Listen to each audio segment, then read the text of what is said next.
At an opulent cafe in the city's heart, a famished black teenager hovers just beyond the patio. His worn hoodie and weary gaze blend into the urban backdrop. But when he witnesses a wealthy socialite discreetly add a mysterious liquid to her husband's soup, his instincts scream peril. Overlooked by the patrons and dismissed as inconsequential, the boy faces a dilemma: retreat or intervene. What no one anticipates is that his bravery will shatter the illusion and expose a deadly secret concealed in plain sight. The midday sun bathed the golden terrace in a warm radiance, casting gentle shadows across its polished stone patio. Nestled within Rosewood Park, the cafe emanated an aura of sophistication, its wrought iron tables adorned with crisp white linens and crystal goblets that shimmered under the light. The soothing murmur of a nearby fountain mingled with the soft clinking of cutlery and hushed conversations, forging an ambience seemingly impervious to the world's troubles. Waiters in tailored waistcoats and pressed trousers glided gracefully between tables, balancing trays laden with artisanal dishes and delicate pastries. The aroma of freshly brewed coffee and warm bread permeated the air, a subtle reminder of comfort and indulgence. It was a sanctuary for the city's elite, a haven for those who measured their worth by designer labels and exclusive invitations. But for Jamal Brooks, a black teenager, this place might as well have been an alien landscape. He stood just beyond the cafe's patio barrier, partially obscured by the manicured hedges lining the perimeter. His hoodie, once black but now faded to a dull gray, hung loosely over his slender frame. His jeans were frayed at the knees and his mismatched stained sneakers appeared to have traversed 100 miles too many. Jamal shifted his weight, attempting to ignore the gnawing emptiness in his stomach. The cafe's rich scents tantalized him, each with a cruel reminder of how long it had been since his last proper meal. He thrust his hands into his pockets, his fingers brushing against the few crumpled bills he'd managed to gather that morning, insufficient for food, especially in a place like this. At 14, Jamal had already endured more than his share of hardships. His mother had passed away when he was 10, leaving him with a father who drank excessively and cared too little. By the age of 12 he was fending for himself, sleeping in shelters or beneath bridges, surviving on scraps and sheer luck. Yet despite everything, Jamal had learned to observe, to watch people, to decipher their movements and intentions. It was how he survived, and today that habit would prove more invaluable than he could have ever imagined. At the cafe's core, seated at a table draped in immaculate linen, was Richard Hale.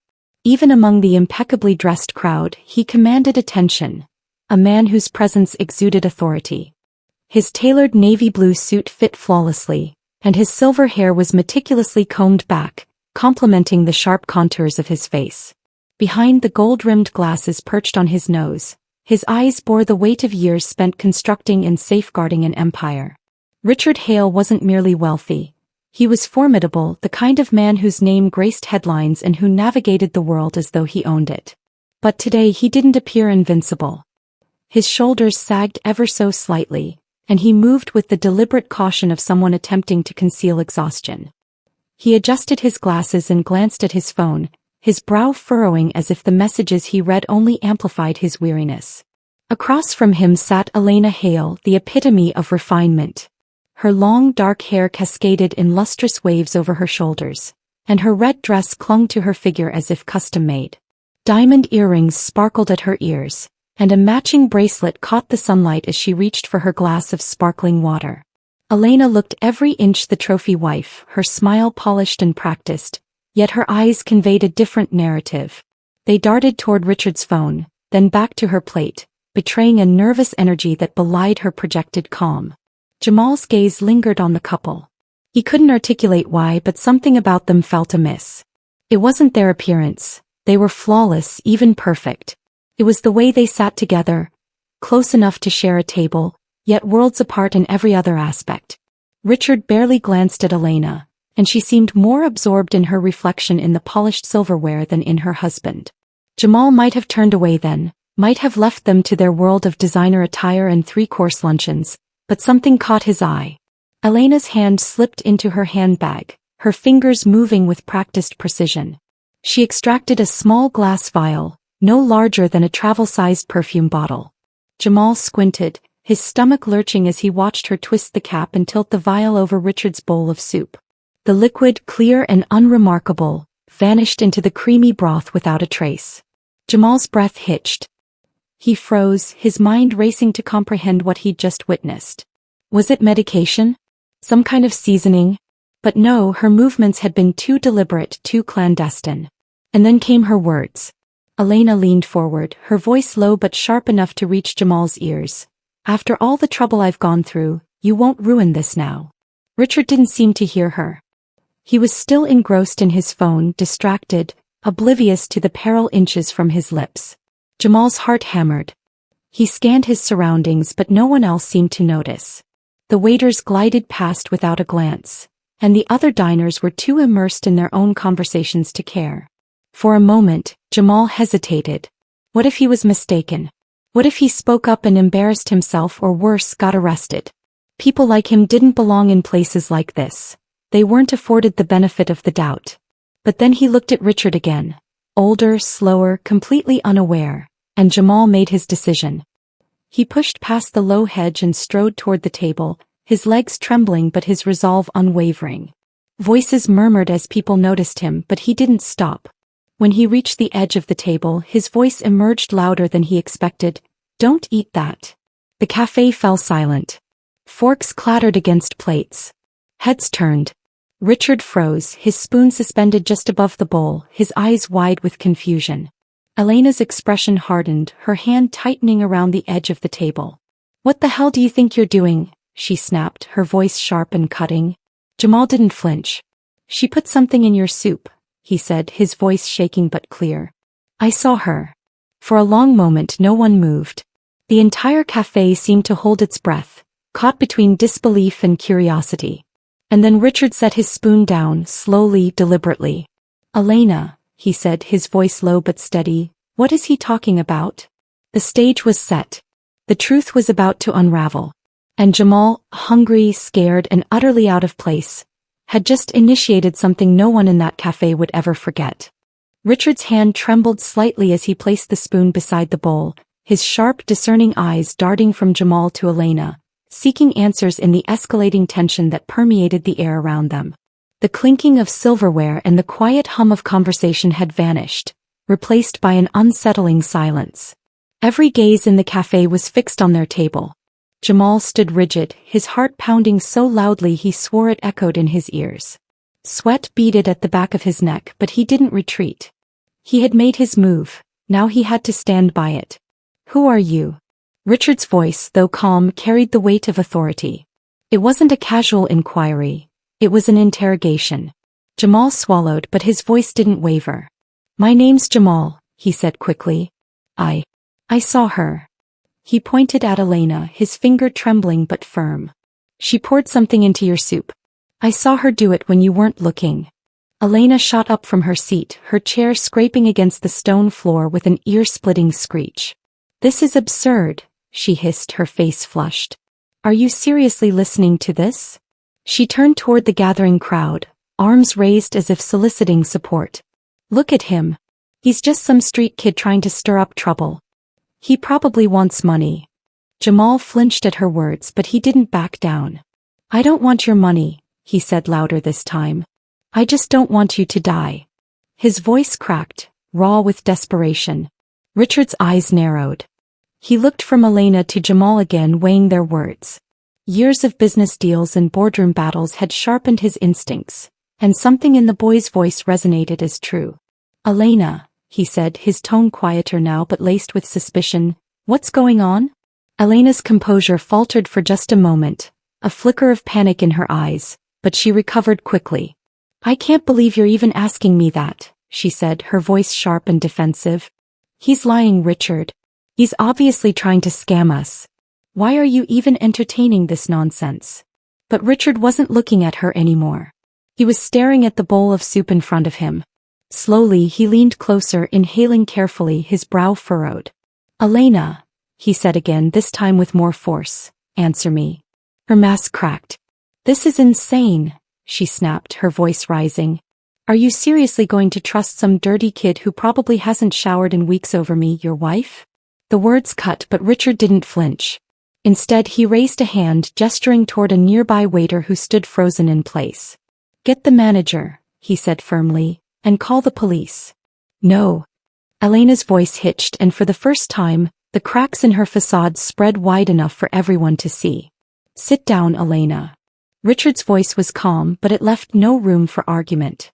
Elena's face paled and she slowly sank back into her chair, though her fingers gripped the edge of the table so tightly that her knuckles turned white. Jamal felt his legs go weak, but he stayed standing. He had their attention now, but the weight of their gazes bore down on him. "Tell me exactly what you saw," Richard said, his focus shifting back to Jamal. Jamal took a breath, steadying himself. "She took a small bottle out of her bag," he said, his voice slower and more deliberate this time. "It was clear like water but thicker. She poured it into your soup when you were looking at your phone. Then she stirred it so you wouldn't notice." Richard's gaze darkened as Jamal spoke, but he didn't interrupt. Instead, he turned to Elena, his voice quieter now but no less sharp. "Elena, is it true?" Her lips parted, but no words came out. "Is it true?" The silence stretched. Elena's chest rose and fell rapidly, and for a moment, Jamal thought she might break down. But then she did something no one expected. She laughed. The sound was sharp and brittle, tinged with hysteria. "You're all crazy," she said, shaking her head. "This is ridiculous. You actually believe this little rat." But no one else was laughing. The other patrons whispered among themselves, their eyes darting between Elena and Richard. The weight of their judgment was palpable. The sound of sirens cut through the tension, growing louder as they approached. Elena's head snapped toward the street, her breathing quickening. "You called the cops?" she said, her voice high and shrill. Richard didn't answer. He simply looked at her, his expression blank but his eyes hard as stone. 2 police officers stepped into the cafe, their uniforms crisp and their presence commanding. The manager hurried over to greet them, gesturing toward Richard's table. "Over here," the officer in front said as they approached.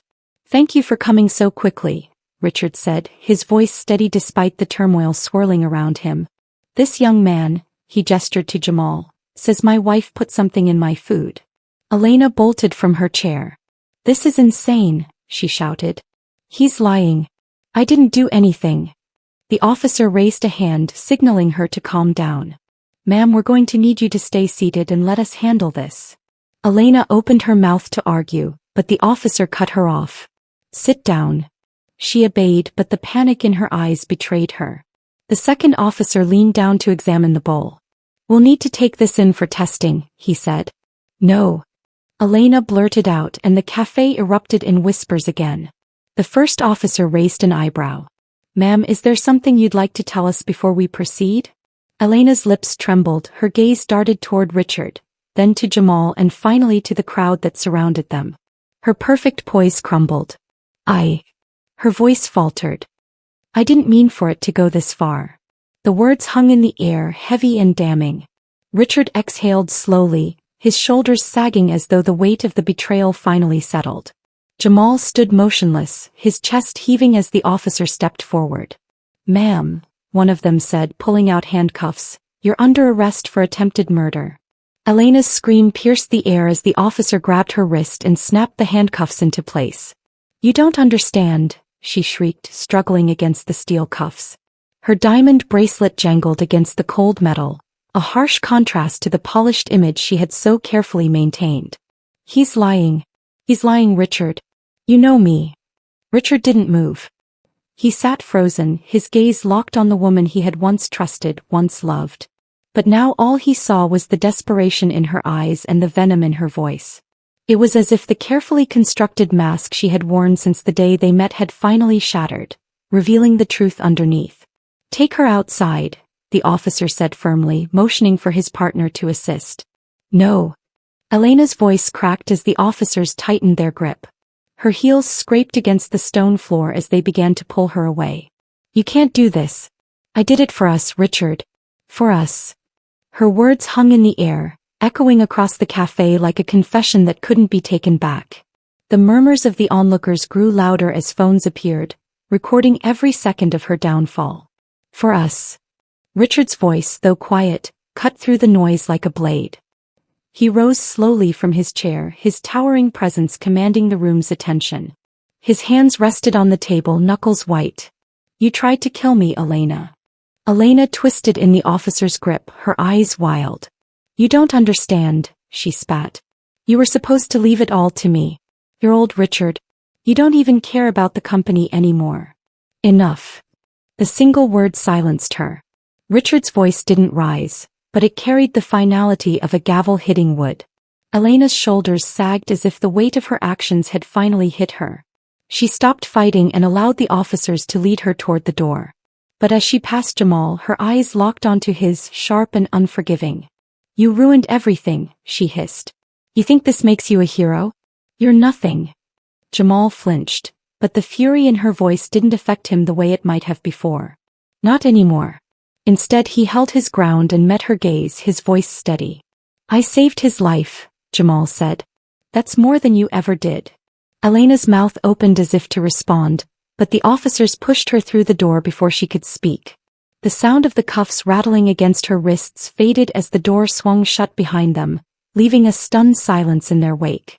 Jamal felt his knees wobble, but he stayed upright, even as the adrenaline began to drain from his body.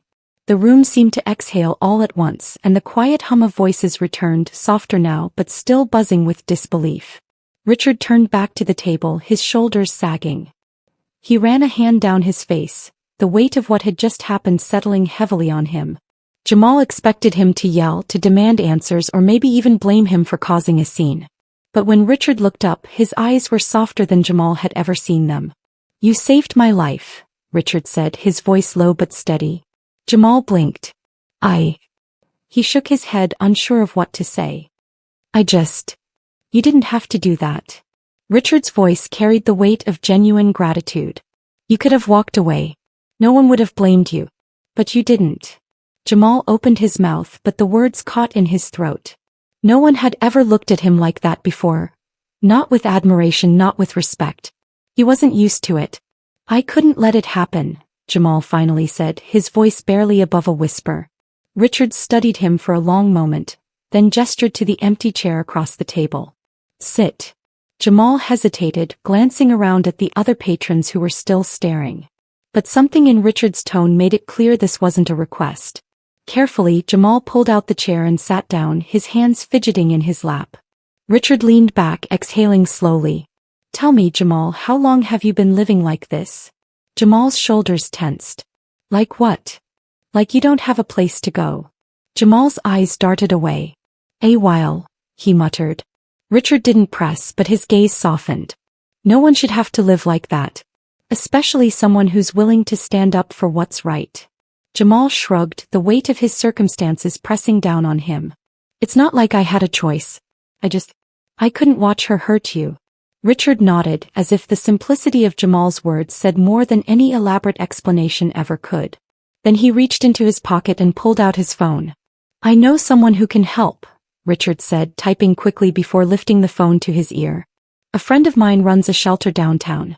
It's not just a place to sleep. They help kids like you get back on their feet.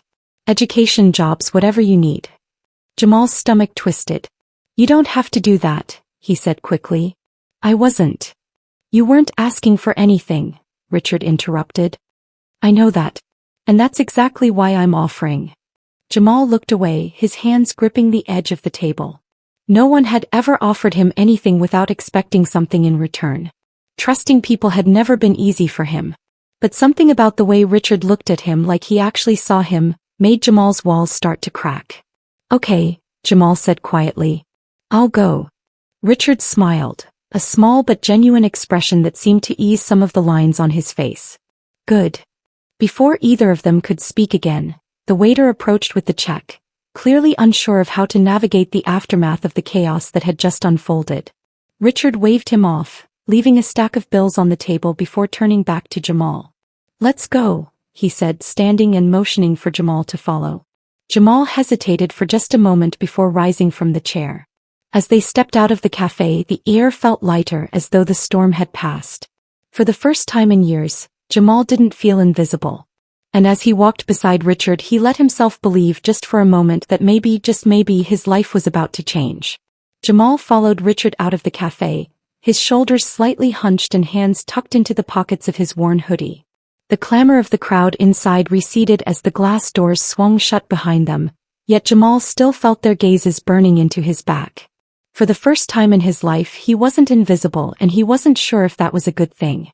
The afternoon sun had shifted, casting long shadows across the cobblestone path that meandered through Rosewood Park. The nearby fountain gurgled softly, its rhythmic splashes filling the silence between them. Jamal kept his gaze fixed on the ground, his scuffed sneakers brushing against fallen leaves as he walked. Beside him, Richard Hale strode with purpose. Even after the internal turmoil, he carried himself like a man who commanded the world, or at least had shaped enough of it to act as such. But Jamal noticed the slight tremor in Richard's hands, the way his breathing seemed just a little too controlled, as if he were striving to maintain his composure. "You okay?" Jamal asked quietly, surprising even himself with the question. Richard paused mid-step, glancing at Jamal with a flicker of surprise before letting out a dry chuckle. "I should be asking you that," he said, running a hand through his silver hair. Jamal shrugged. "I'm used to people yelling at me." Richard's lips pressed into a thin line. "That doesn't make it right." He stopped walking and turned to face Jamal, his sharp eyes softening just enough to make the boy uncomfortable. "You shouldn't have had to step in like that. I didn't see what was happening, but you did and you acted." Jamal shifted his weight. "Anyone would have." "No, they wouldn't." Richard's voice was firm. "Most people would have looked the other way, especially in your position. But you didn't." Jamal didn't know how to respond to that, so he just stared at the ground. Richard exhaled and gestured toward a nearby bench under the shade of a tree. "Let's sit." Jamal hesitated but eventually followed, sinking into the seat and stretching out his legs. Richard sat beside him, but the space between them felt deliberate, respectful rather than intimidating. For a moment neither of them spoke. Jamal traced patterns on the stone path with the toe of his sneaker while Richard gazed at the fountain, his expression unreadable. Finally Richard broke the silence. "I didn't see it," he said almost to himself. "I had no idea what she was capable of." Jamal looked up, unsure if he was supposed to say something. Richard didn't seem to notice. "I thought we were happy," he continued, his voice quieter now. God, she was perfect. Or at least I thought she was." He rubbed his temples as if trying to erase the memory of Elena's voice echoing through the cafe. "But somewhere along the way I stopped paying attention." Jamal frowned. "You couldn't have known." "Maybe not," Richard turned to face him, "but I should have." He paused, his gaze searching Jamal's. "You saw something no one else did today, including me." "How?" Jamal hesitated, unsure how to explain it without sounding crazy. "I watch people," he said finally. "It's how I stay safe. You can tell a lot about someone if you pay attention to the little things, the way they move, what they look at, what they hide." Richard studied him for a moment, then nodded slowly. "That's smart." Jamal blinked. "It's not smart. It's survival." The words hung in the air between them.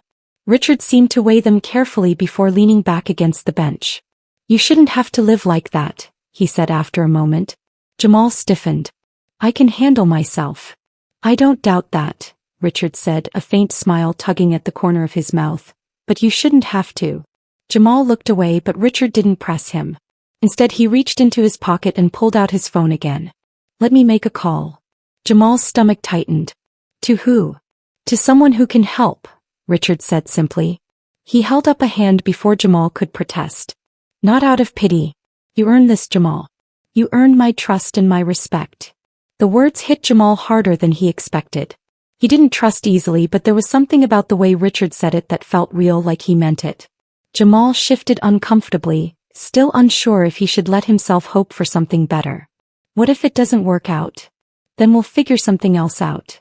Richard's voice left no room for doubt. "You're not alone in this anymore." The words hung there, heavy with meaning. For the first time in years, Jamal felt the faintest flicker of relief. Richard stood and gestured for Jamal to follow. "Come on. I want to introduce you to someone." Jamal hesitated but rose to his feet, following Richard as he led him toward the edge of the park. As they walked, Jamal stole one last glance back at the cafe. The crowd had thinned, but a few lingering patrons still stared after them, whispering and pointing. He felt the weight of their curiosity but forced himself to look forward. Today had changed something, maybe everything. He didn't know what the future held, but for the first time in a long time, Jamal was willing to find out. Jamal followed Richard down the shaded path that led out of Rosewood Park, his footsteps hesitant but steady. The weight of everything that had happened still clung to him, as if stepping away from the cafe's polished world would somehow make it all unravel. He kept glancing back, half expecting Elena to burst through the doors, screaming accusations and clawing for control.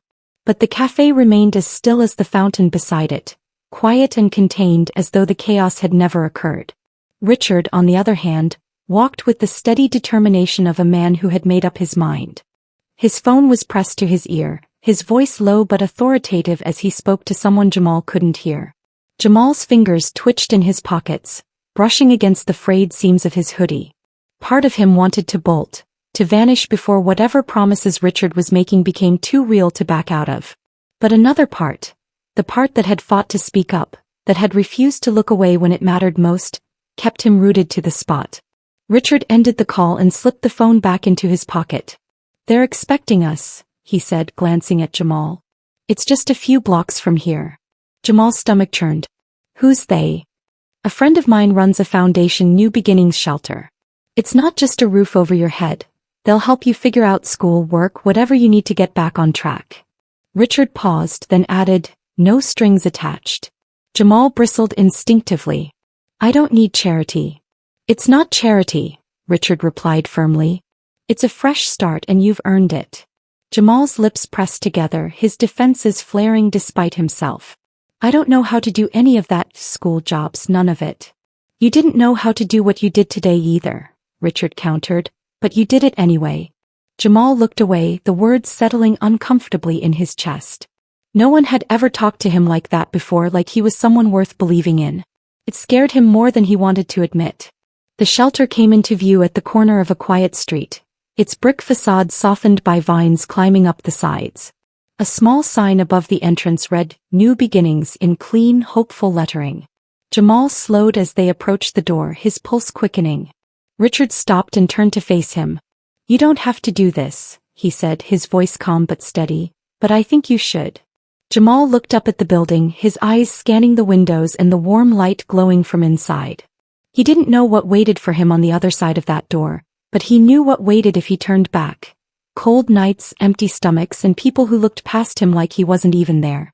He took a breath and stepped forward. Inside, the air was warmer than Jamal expected, carrying the faint scent of coffee and clean linen. The lobby was small but inviting, with worn couches and a table stacked with books. A woman behind the desk looked up and smiled. "Mr. Hale?" she asked, standing as Richard approached. "Yes," Richard said, gesturing toward Jamal. "This is Jamal Brooks. I told you about him." Her smile widened. "Hi, Jamal. I'm Tessa, the director here. We're really glad you're here." Jamal shifted nervously, his eyes darting around the room. Hi," he mumbled, his voice barely above a whisper. Tessa didn't miss a beat. "Don't worry," she said gently. "We'll take things one step at a time." She motioned toward a side door. "Why don't we sit down and talk about what you need?" Jamal hesitated, glancing back at Richard. Richard nodded encouragingly. "I'll be right here if you need me," he said. Jamal swallowed hard but followed Tessa through the door. The sun hung low over Rosewood Park, bathing the fountain and cafe in soft golden light. Jamal sat at a corner table on the cafe's patio, his hoodie replaced with a clean button-up shirt that felt foreign but strangely comforting. He poked at the edge of a croissant, his fingers still fidgety despite the calm setting. Across from him, Richard sat with his sleeves rolled up, sipping coffee as he scanned a newspaper. Every so often he glanced at Jamal as if checking to make sure the boy was still there. "You're sure you're okay with this?" Jamal asked, his voice quieter than usual. Richard folded the paper and set it aside. "Okay with what?" "With all of it," Jamal said, gesturing vaguely. "The shelter, the classes, helping me out. I mean, you don't even know me." Richard smiled faintly. "I know enough." Jamal raised an eyebrow. "I know you're brave," Richard continued. "I know you're sharp. And I know you stood up for someone when most people wouldn't have." Jamal shifted in his seat. "I didn't do it for this." "I know," Richard said simply. "And that's exactly why you deserve it." Jamal didn't know how to respond to that, so he just nodded and took a sip of his water. Richard leaned back in his chair, his expression thoughtful. You know, he said, I was wrong about something. Jamal frowned. What? When I first saw you, I thought you didn't belong here, Richard said, glancing around the cafe. But I was wrong. You belong anywhere you decide to be. Jamal felt the words settle deep inside him, filling a space he hadn't realized was empty. Thanks, he said quietly. Richard's phone buzzed, breaking the moment. He glanced at the screen. Work calls, he said, standing and pulling a few bills from his wallet to leave on the table. But this isn't the last time we're meeting. Jamal grinned for the first time in what felt like forever. Better not be. Richard laughed, clapping him lightly on the shoulder before heading toward the exit. Jamal watched him go, then leaned back in his chair and let the moment wash over him. For the first time in years, he wasn't looking over his shoulder. For the first time, he felt like he had a future worth chasing. And this time he wasn't running from anything. He was running towards something better.